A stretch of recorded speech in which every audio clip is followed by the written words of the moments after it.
Dear students, स्वागत करता हूं आपका वर्धन सिविल एकेडमी में। दोस्तों, जैसा कि हम आपको उत्तर प्रदेश होमगार्ड भर्ती के लिए एक प्रैक्टिस सेट उपलब्ध करा रहे हैं और इसमें जो प्रश्न हैं लगभग आपको पेपर में देखने को मिलेंगे, क्योंकि मैंने ऐसे छांट कर प्रश्न बनाए हैं जो कि काफ़ी महत्वपूर्ण हैं आपकी परीक्षा को देखते हुए। तो शुरू करते हैं। सबसे पहला क्वेश्चन है, द स्कारलेट लेटर किसने लिखी है? ये एक पुस्तक है। क्या है ये? एक पुस्तक है बच्चों, ठीक है। किसने लिखी है? ये नथानियल हॉथॉर्न ने लिखी है, ठीक है। इसमें कहानी क्या है? इसमें कहानी है, एक बिना शादी की लड़की होती है जिसकी शादी नहीं हुई होती है। एक ऐसा उपन्यास है जिसमें उस लड़की की शादी नहीं होती है और बिना शादी के वह एक बच्चे को जन्म देती है। जन्म देने के बाद वह पश्चाताप करती है और काफ़ी सम्मान प्राप्त करती है बाद में। तो इस टाइप की एक कहानी दे रखी है इसमें, तो ध्यान रखना बच्चों। प्रश्न नंबर 2, किस सोशल मीडिया प्लेटफॉर्म में उपयोगकर्ताओं के बीच लगातार संचार को प्रोत्साहित करने के लिए स्ट्रीक्स नामक सुविधा है? तो ये जो सुविधा है बच्चों, ये स्नैपचैट में है। आपके सभी फ़ोन में लगभग स्नैपचैट मिल ही जाता है। तो स्नैपचैट में स्ट्रीक्स नामक सुविधा उपलब्ध है। नेक्स्ट प्रश्न है, पल्लव राजवंश की राजधानी कहाँ स्थित है? तो पल्लव राजवंश की जो राजधानी है बच्चों कांचीपुरम में स्थित है, ठीक है। तो पल्लव जो है राजवंश की स्थापना है, इसकी सबसे पहले देख लेते हैं। स्थापना सिंह विष्णु ने की थी इसकी, ठीक है। किसने की थी? सिंह विष्णु ने की थी। और इसकी जो राजधानी है बच्चों, मैं जो आपको बताई थी, राजधानी जो है वह कांचीपुरम है, ठीक है। राजधानी कांचीपुरम है। अब जो मदुरई है ये पांड्य की है। देखो, ये मदुरई है, पांड्य राजवंश की राजधानी है। और आपकी तंजावुर जो है वह चोल वंश की राजधानी है, ठीक है। तंजावुर चोल वंश की। और जो वाडियार मैसूर जो है वह वाडियार की राजवंश की राजधानी है, ठीक है। तो ध्यान रखना बच्चों, सभी राजधानियां मैंने आपको यहाँ बता दी हैं। क्वेश्चन 4, वित्तीय स्थिरता बोर्ड एफएसबी क्या करता है? तो ऑप्शन है, क्या ये विकासशील देशों को वित्तीय सहायता प्रदान करता है? क्या ये अपने सदस्य देशों के विदेशी मुद्रा भंडार का प्रबंधन करता है? क्या ये दुनिया भर के केंद्रीय बैंकों के लिए ब्याज दरों को नियंत्रित करता है? क्या यह वित्तीय स्थिरता सुनिश्चित करता है? तो इसका जो सही जवाब है बच्चों वह डी है, यह वित्तीय स्थिरता सुनिश्चित करता है, ठीक है। तो बच्चों ये चीज़ें आप याद रखनी है, क्योंकि एफएसबी जो है, एफएसबी सबसे पहले एफएसबी की फुल फॉर्म जानो क्या है? फाइनेंशियल स्टेबिलिटी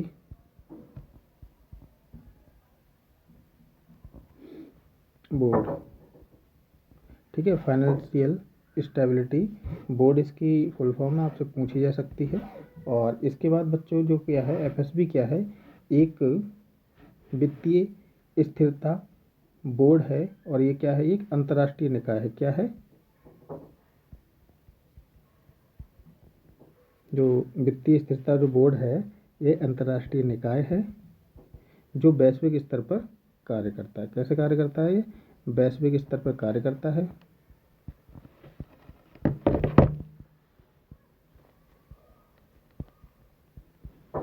ठीक है बच्चों। इसकी स्थापना जो है वह स्थापना 2009 में हुई है, ठीक है। अगला प्रश्न है, जीएसटी के ब्रांड एम्बेसडर के रूप में कौन चुना गया है? तो जीएसटी या के ब्रांड एम्बेसडर के रूप में क्या दीपिका पादुकोण को चुना गया था? क्या शिल्पा शेट्टी? क्या शाहरुख खान? क्या अमिताभ बच्चन? ठीक है। तो ये चारों ऑप्शन आपके सामने हैं। तो इसका जो सही जवाब बच्चों वह अमिताभ बच्चन है, क्योंकि जीएसटी जो है एक 1 जुलाई 2017 को भारत में लागू की गई थी?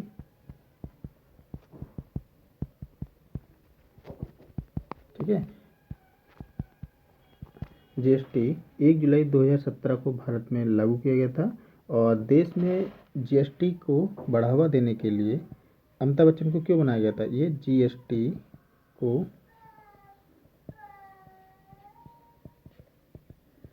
बढ़ावा देने के लिए बनाया गया था। ठीक है, अगला प्रश्न 6 देखते हैं। निम्नलिखित में से कौन सी रेखा फ्रांस और जर्मनी के बीच की सीमा है? ठीक है, यानी जर्मनी और फ्रांस के बीच कौन सी रेखा है जो सीमा बनाती है? KW लाइन, 49वीं पैरेलल लाइन और सिगफ्रीड लाइन, सेंगर लाइन। तो इनमें से जो आपका सही जवाब है बच्चों वह है सिगफ्रीड लाइन। ठीक है, ये आपका सही जवाब है।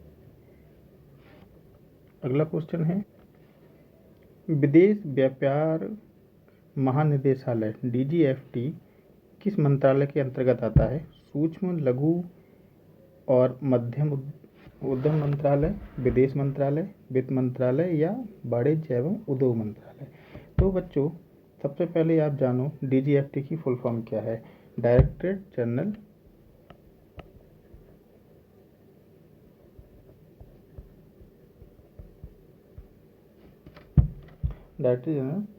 ऑफ फॉरेन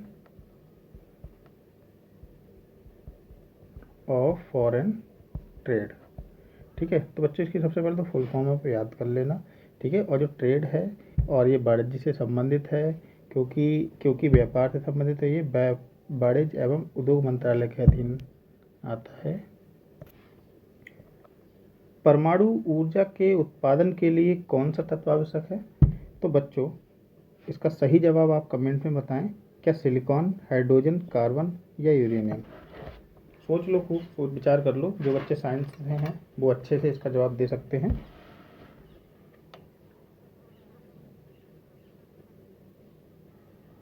हाँ, तो इसका सही जवाब जो है यूरेनियम। ठीक है, यूरेनियम जो है परमाणु ऊर्जा के उत्पादन के लिए यूरेनियम को ईंधन के रूप में इस्तेमाल किया जाता है। ठीक है, ये क्या किया जाता है? यूरेनियम को ईंधन के रूप में इस्तेमाल किया जाता है। याद रखना बच्चों। क्वेश्चन 9, नोएडा उत्तर प्रदेश के किस जिले के अंतर्गत आता है? बुलंदशहर, मथुरा, गाजियाबाद या गौतम बुद्ध नगर? तो इसका जो सही जवाब है गौतम बुद्ध नगर है। और नोएडा की फुल फॉर्म जान लो बच्चों क्या है? ठीक है, नोएडा है N for new, O for Okhla, I for industrial development और A फॉर अथॉरिटी।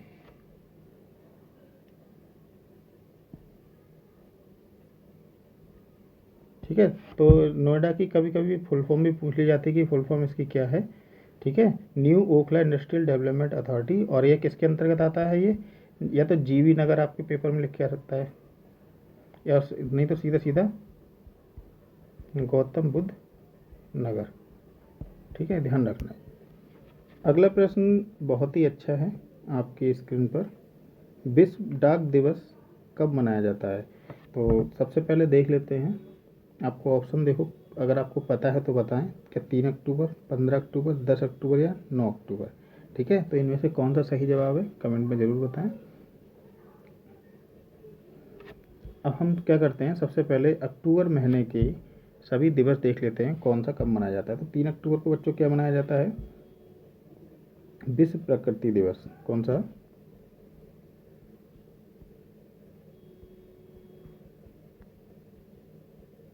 विश्व प्रकृति दिवस जो है वह 3 अक्टूबर को मनाया जाता है।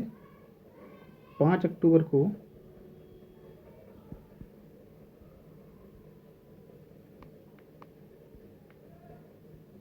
विश्व शिक्षक दिवस 5 अक्टूबर को मनाया जाता है। ठीक है, 8 अक्टूबर को वायुसेना दिवस,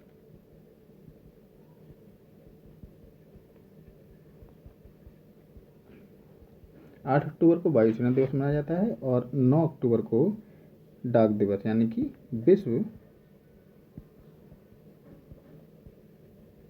विश्व डाक दिवस जो है वह 9 अक्टूबर को मनाया जाता है। ठीक है, और 10 अक्टूबर को हमारा विश्व दृष्टि दिवस 10 अक्टूबर को मनाया जाता है और 15 अक्टूबर को हस्त प्रक्षालन दिवस मनाया जाता है। ठीक है, हस्त प्रक्षालन दिवस 15 अक्टूबर को मनाया जाता है। ठीक है बच्चों, तो ये अक्टूबर महीने के दिवस हैं। तो आपने क्या जाना यहाँ पे, तो इसका राइट आंसर है वह 9 अक्टूबर होगा। ठीक, अगला क्वेश्चन आपकी लोकसभा यानी कि गृह मंत्रालय से संबंधित है, जो कि लोकसभा चुनाव हुए थे तब तक के बारे में है। जून 2024 तक गृह मंत्रालय का प्रमुख कौन है, यानी कि जून 2024 तक गृह मंत्रालय का प्रमुख कौन है, तो नरेंद्र मोदी, राजनाथ सिंह, नित्यानंद राय या अमित शाह। तो इसका जो सही जवाब है बच्चों वह अमित शाह थे जून 2024 तक। ठीक है, यह अब तक का सबसे अच्छा सवाल है। भारतीय राष्ट्रीय कांग्रेस की स्थापना किस वर्ष हुई बच्चों? यह हजारों बार यह सवाल रिपीट हुआ है, अब तक किसी न किसी एग्जाम में ज़रूर देखने को मिलता है। इसकी स्थापना जो है वह 1885 में हुई थी और ए.ओ. ह्यूम की अध्यक्षता हुई थी। ठीक है, किसके अध्यक्ष थे इसके? ए.ओ. ह्यूम थे इसके अध्यक्ष। 13वां क्वेश्चन देखते हैं, भारत का पहला हवाई अड्डा कहाँ स्थित है? तो भारत का पहला हवाई अड्डा कलकत्ता में स्थित है। एक क्वेश्चन जीएसटी से दिया है, काफ़ी अच्छा है। भारत में व्यवसायों के लिए सेवाओं हेतु जीएसटी पंजीकरण के लिए थ्रेशोल्ड लिमिट सीमा कितनी है, यानी कि उनकी जो कितने रुपए उनके इनकम होनी चाहिए जिसके बाद उन पर जीएसटी लगना शुरू होगी। ठीक है, 20 लाख, 50 लाख, 5 लाख या 10 लाख। तो जो जितने भी व्यवसायी हैं उनके लिए जो सीमा है वह 20 लाख है। ठीक है, 20 लाख रुपए अगर उनका टर्नओवर रहेगा एक साल का तो उनको जीएसटी देना पड़ेगा या जीएसटी अपना बनवाना पड़ेगा, जीएसटी नंबर लेना पड़ेगा उनको।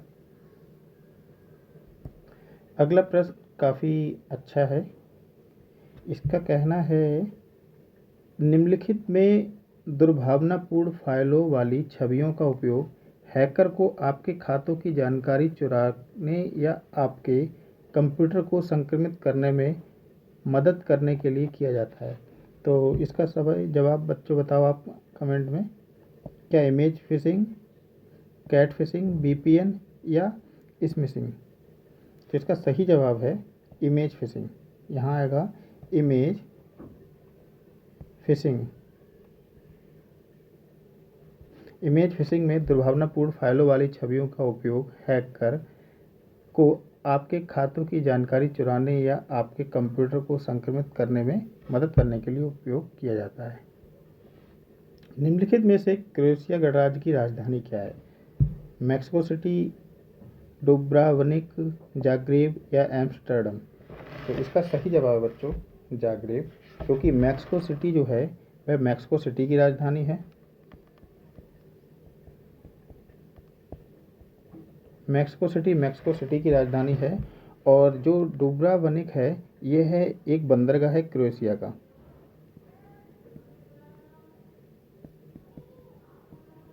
क्रोएशिया का ये बंदरगाह है। ठीक है, और जाग्रेब इसकी राजधानी है। बिल्कुल सही है, क्रोएशिया की राजधानी क्या है? जाग्रेब। और एम्स्टर्डम बच्चों जो है यह नीदरलैंड की राजधानी। कहाँ की? ये नीदरलैंड की राजधानी है।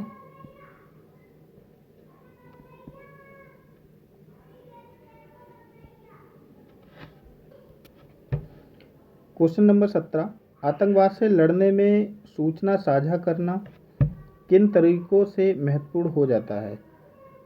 ऑप्शन ए, यह आतंकवादी संगठनों को सुरक्षा एजेंसियों द्वारा हमलों को अधिक प्रभावी ढंग से समन्वित करने में सहायता करता है। ये तो नहीं हो सकता बच्चों। ठीक है, यह अन्य देशों के साथ संबंधों में सुधार करता है। बिल्कुल नहीं। यह अधिकारियों को संभावित खतरों को अधिक तेज़ी से पहचानने में सहायता करता है। हो सकता है। यह सेना की क्षमता को मजबूत करता है, बिल्कुल नहीं। तो हमारा ऑप्शन जो है बिल्कुल सी एकदम ठीक है। क्वेश्चन 18, भारत के किस पड़ोसी देश को थंडर ड्रैगन की भूमि के नाम से जाना जाता है? म्यांमार, भूटान, नेपाल या बांग्लादेश? तो क्या होता है बच्चों, भूटान में हिमालय की घाटियों से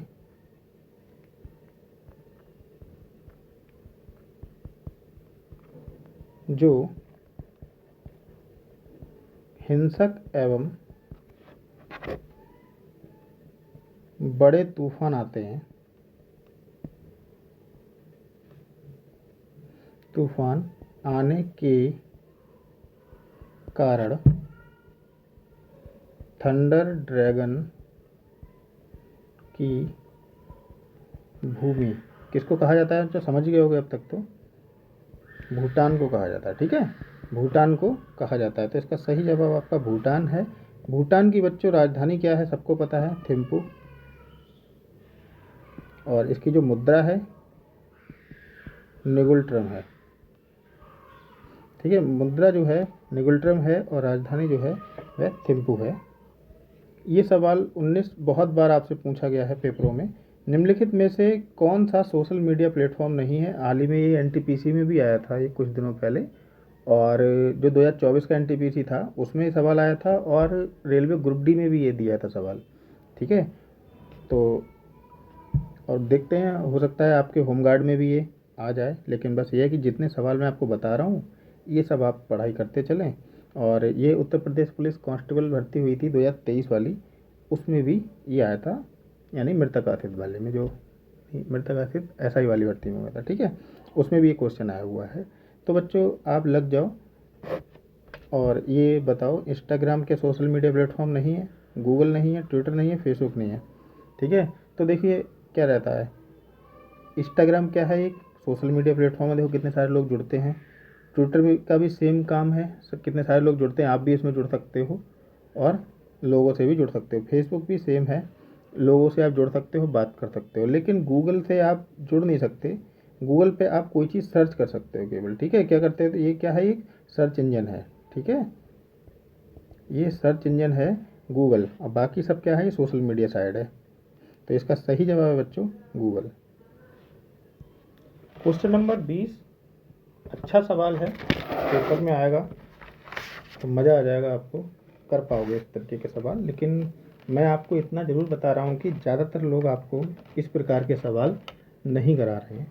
बहुत ही मेहनत लगी है सवाल ढूंढने में, लगाने में, आप तक पहुँचाने में।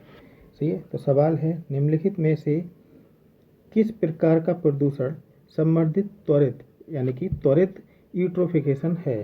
मृदा प्रदूषण यानी मिट्टी का प्रदूषण, ध्वनि प्रदूषण, ऊष्मीय प्रदूषण या जल प्रदूषण? ठीक है, तो ये क्या होता है, सबसे पहले आप ये देखो यूट्रोफिकेशन क्या है। ठीक है, यूट्रोफिकेशन एक जल प्रदूषण का एक रूप है। यूट्रोफिकेशन क्या है, यह है जल प्रदूषण का ही रूप है। तो आपको सवाल का हमारे जवाब तो मिल गया होगा, ये जल प्रदूषण के बारे में बात की जा रही है। अब कैसे होता है इसमें देख लो। यूट्रोफिकेशन वह प्रक्रिया है, ऐसे मान के चलो, इसमें क्या होता है, जैसे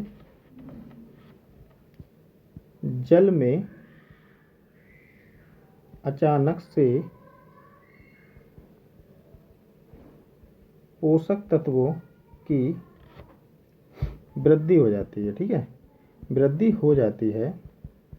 अब जब अचानक से पोषक तत्वों की वृद्धि हो जाएगी, ठीक है, तो क्या होगा, इसमें शैवाल और सूक्ष्म जीव जो है, शैवाल आपने देखी है, शैवाल घास होती है, उसके अंदर एक पानी के अंदर गिरे हरी हरे रंग की एक घास आती है, नीचे काई टाइप में जो होती है, उसको काई बोलते हैं, जैसे हमारी ग्रामीण भाषा में, आम बोलचाल की भाषा में काई बोलते हैं उसको। ठीक है, तो जो शैवाल है तो वो उसमें अचानक वृद्धि हो जाती है, तो शैवाल व अन्य सूक्ष्म जीवों की, बच्चों लिख लेना, बहुत बढ़िया क्वेश्चन है ये, आप लिखते चलना साथ में, वरना पीडीएफ तो आपको मेरे वर्धन सिविल एकेडमी जो चैनल है इस पर आपको मिल ही जाएगी, सिविल ये आपके टेलीग्राम चैनल पे। ठीक है, सूक्ष्म जीवों की वृद्धि हो जाती है, और जब जब इसमें वृद्धि हो जाएगी तो जिससे क्या होगा, जल में जो ऑक्सीजन होती है, जल में घुलित ऑक्सीजन होती है, ठीक है, कैसी होती है, घुली हुई एक ऑक्सीजन होती है, जल में घुलित ऑक्सीजन की कमी हो जाती है, ठीक है। जब कमी हो जाएगी तो क्या होगा बच्चों, क्या प्रभाव पड़ेगा, जल में ऑक्सीजन की कमी होगी। अब मान लो कोई तालाब है, उसमें कहीं और से ऑक्सीजन का स्रोत नहीं है, जल में इतनी सारी शैवाल हो गई, इतने सूक्ष्म जीव बड़े हो गए हैं, मतलब उत्पन्न हो गए हैं उसके अंदर, कि उनको भी तो ऑक्सीजन ज़रूरत है। तो वो और कहीं से पानी आने का उसमें स्रोत नहीं है, तब क्या होगा वहाँ पे, जब ऑक्सीजन की कमी होगी तो क्या होगी, मछलियाँ मरने लगती हैं, ठीक है, मछलियों की मृत्यु हो जाती है उसमें, ठीक है। तो बच्चों ध्यान रखना, आपसे ये भी क्वेश्चन पूछा जा सकता है, यूट्रोफिकेशन से क्या होता है, मछलियाँ जल में क्यों मरने लगती हैं स्वयं। तो आपसे ये यूट्रोफिकेशन या 3 और ऑप्शन आपके सामने हो सकते हैं। तो बच्चों ठीक से पढ़ना एकदम अच्छे से। क्वेश्चन 21, 1946 के विमुद्रीकरण के दौरान आरबीआई के गवर्नर कौन थे। उर्जित पटेल, शक्तिकांत दास, चिंतामण द्वारकानाथ देशमुख, डी सुब्बाराव। बच्चों अभी अपने हाल ही में आप लोग भी जो हमारी वीडियो देख रहे हैं तो लगभग 18 साल से ऊपर की आपकी उम्र होगी। आपने अपने छोटे जो होश संभाला होगा, तो उस समय 500 का नोट और 1000 का नोट खूब चलन में था, 100 के नोट तो पुराने वाले सब चल रहे थे, ठीक है। तब क्या था, उर्जित पटेल और डी सुब्बाराव का नाम आपने उसमें देखा होगा, नोट पे लिखा हुआ, क्योंकि छोटे पे हम लोग नोट मिलते थे घरते में खर्चे पानी को, तो नोट को खूब ध्यान से देखते थे, ठीक है। उस पर भी डिजाइनें बनी हैं, कई फ़ोटो बना है, क्या लिखा हुआ है, कैसी भाषाएं लिखी हुई हैं उसमें, तो नोट को ध्यान से देखा करते थे। हालांकि ये नहीं पता था कि हमारे आगे चल के पेपर में भी पूछा जाएगा इससे संबंधित कुछ, लेकिन बस उसको बस ऐसे ही देखना था, ठीक है। तो ये उर्जित पटेल और डी सुब्बाराव, ये दोनों तो हाल ही में के नोटों में मिल जाएंगे, लेकिन ये बात कर रहे हैं 1946 की, ठीक है। तो शक्तिकांत दास ये भी नहीं हो सकता, इन दोनों में डाउट है ना इसमें, तो शक्तिकांत दास भी नहीं है। तो आप ध्यान रखना, चिंतामन द्वारकानाथ देशमुख, ठीक है, चिंतामण द्वारकानाथ देशमुख जो हैं वह विमुद्रीकरण के दौरान आरबीआई के गवर्नर थे। कब थे, 1946 में, ठीक है बच्चों। और आरबीआई की स्थापना कब हुई थी, आरबीआई की स्थापना जो है 1 अप्रैल 1935 को हुई थी, ठीक है, 1 अप्रैल 1935 को हुई थी। इसका जो मुख्यालय है सभी को पता होना चाहिए, मुंबई में है।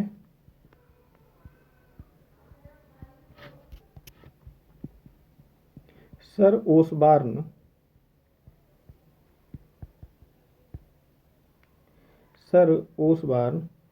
स्मिथ आरबीआई के प्रथम गवर्नर थे, ठीक है,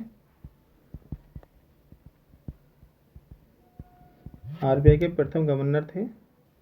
और चिंतामण द्वारकानाथ देशमुख यह स्वतंत्र भारत के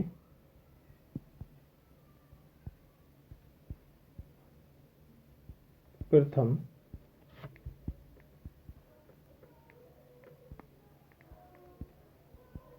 भारतीय गवर्नर थे, ठीक है बच्चों।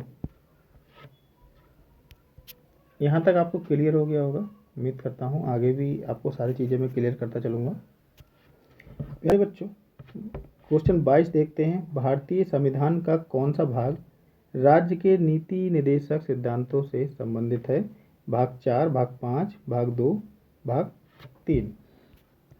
इसका सही जवाब है भाग 4, क्योंकि इसमें क्या दे रखा है, संविधान के आर्टिकल 36 से 51 तक दिया गया है इसमें, ठीक है। कहाँ से लिया गया है, ये आयरलैंड के संविधान से लिया गया है,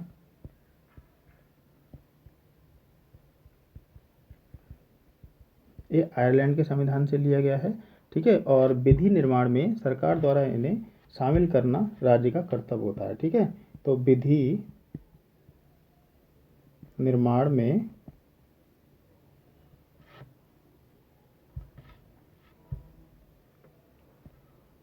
सरकार द्वारा इन्हें लागू करना राज्य का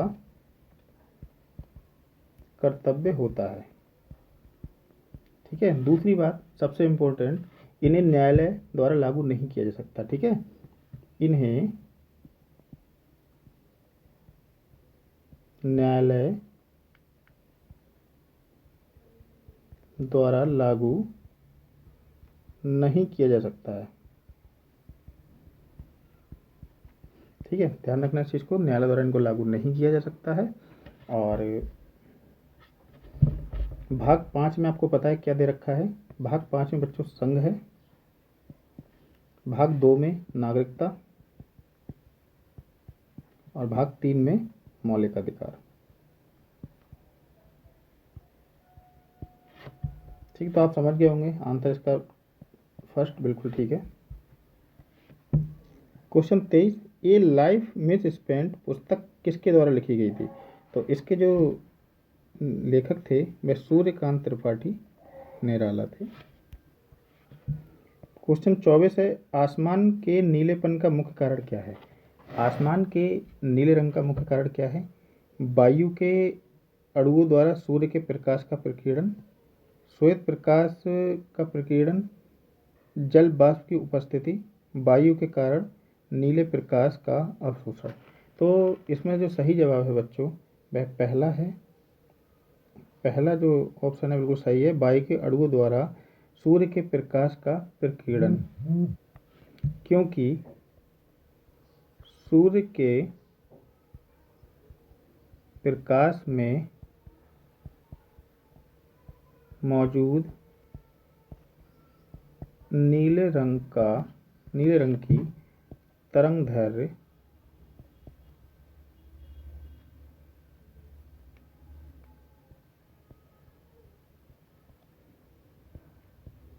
कम होने के कारण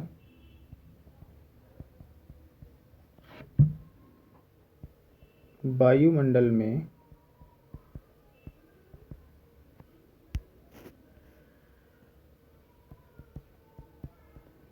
मौजूद कणों द्वारा उसका प्रकीर्णन अधिक होता है। ठीक है, अधिक होता है जब, तो इसके कारण ही, इसी के कारण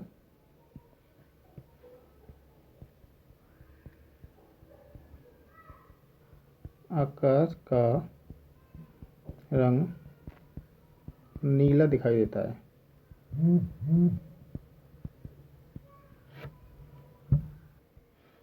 अगला क्वेश्चन, रमन सुब्बा राव जिनका हाल ही में निधन हो गया है किस खेल से जुड़े हुए थे? क्रिकेट, टेबल टेनिस, फुटबॉल या हॉकी? तो जो रमन सुब्बा राव हैं ये क्या थे? पूर्व क्रिकेटर थे।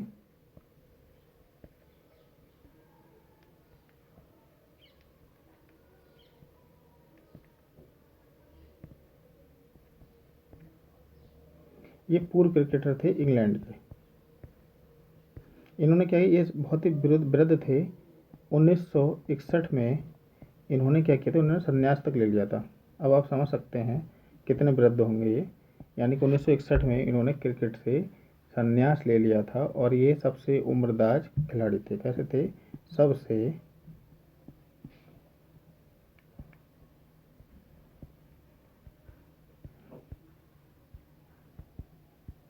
सबसे उम्रदराज खिलाड़ी थे। क्वेश्चन 26, भारतीय प्रायद्वीप यानी कि प्रायद्वीपीय भारत की सबसे लंबी नदी कौन सी है? ठीक है, तो प्रायद्वीपीय भारत की सबसे लंबी नदी जो है बच्चों, गोदावरी, कृष्णा, महानदी या नर्मदा। ये ऑप्शन आपके सामने हैं। इसी तरीके से नहीं, क्योंकि ये जो चारों नदियां हैं बच्चों, इसमें दो तो आपकी प्रायद्वीप भारत में बहती हैं, तीसरी जो है महानदी भी प्रायद्वीप में ही आती है, नर्मदा आपकी पश्चिम की ओर बहती है। इसका सही जवाब है बच्चों गोदावरी। यह जो है प्रायद्वीपीय भारत की सबसे लंबी नदी है। इसे दक्षिण की गंगा भी कहा जाता है।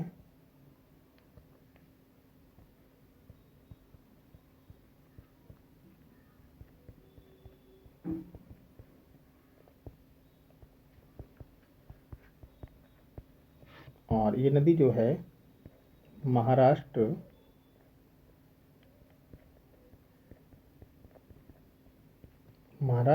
में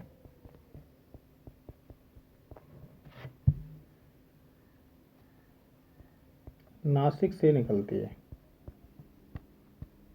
महाराष्ट्र में नासिक से निकलती है और ये 5 राज्यों में बहती है। कौन कौन से 5 राज्य हैं बच्चों?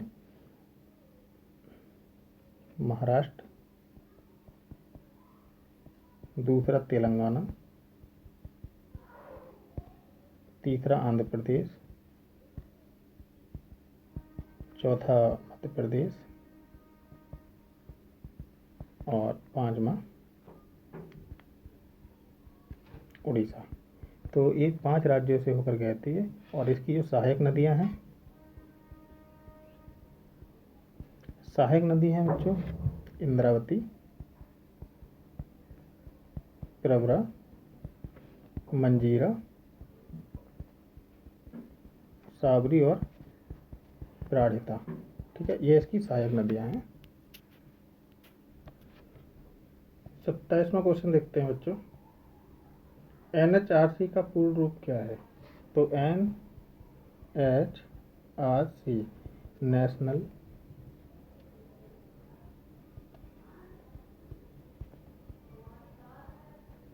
Human rights commission. National human rights commission बच्चों है और मानव अधिकार यानी कि राष्ट्रीय मानवाधिकार आयोग, इसको हिंदी में कहते हैं। ठीक है बच्चों, राष्ट्रीय मानवाधिकार आयोग। जैसे कि मान के चलो मानव ये कहाँ काम करता है, आपको पुलिस उठा के ले गई और बेवजह आपको पीट दिया।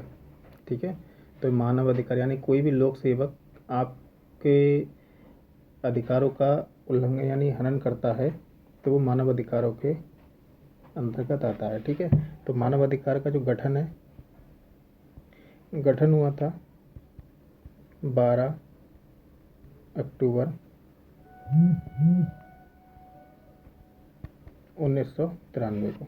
ठीक है, और किसके तहत हुआ था? मानवाधिकार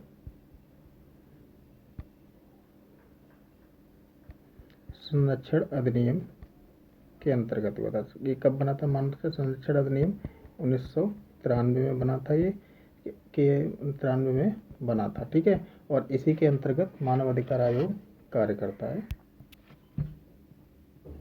क्वेश्चन 28, वर्ष 1985 को कौन सा अंतर्राष्ट्रीय वर्ष घोषित किया गया था? तो बच्चों के लिए, महिला के लिए, दृष्टिहीन के लिए, युवाओं के लिए। तो ये किया गया था बच्चों, इसका राइट जो आंसर है भाई युवाओं के लिए किया गया था। इसमें क्या कि युवाओं की जो समस्याएं हैं या उनके विकास के महत्व पर ध्यान केंद्रित करना था। क्या था इसका उद्देश्य? युवाओं की जो समस्याएं हैं, जैसे आजकल की युवाओं की समस्या क्या है? सबसे बड़ी बेरोजगारी समस्या है। तो ऐसी समस्याओं के लिए उनके विकास पर महत्व जो है उसका केंद्रित करना था, ध्यान केंद्रित करना था।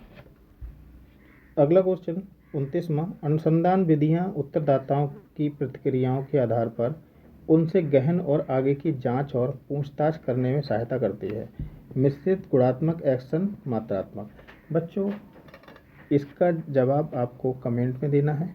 ठीक है, वहीं अगला क्वेश्चन है BRI का पूर्ण रूप क्या है? Belt and road initiative, basic and road initiative, belt and resource initiative, belt and Republic industry. तो इन दोनों सवाल के जवाब आप सभी को कमेंट में बताने हैं। उम्मीद करते हैं ये सवाल आपको अच्छे लगे होंगे। अगर आपको ये सवाल ऐसे और चाहिए तो कमेंट ज़रूर करें। मैं आपको सभी सवाल अच्छे से अच्छे सवाल लाने की और कोशिश करूँगा कि आपको ऐसे सवाल पेपर में ज़रूर मिले। और अगर आपने इतने सवाल आपने पढ़ लिए तो आपका सिलेक्शन कोई नहीं रोक सकता।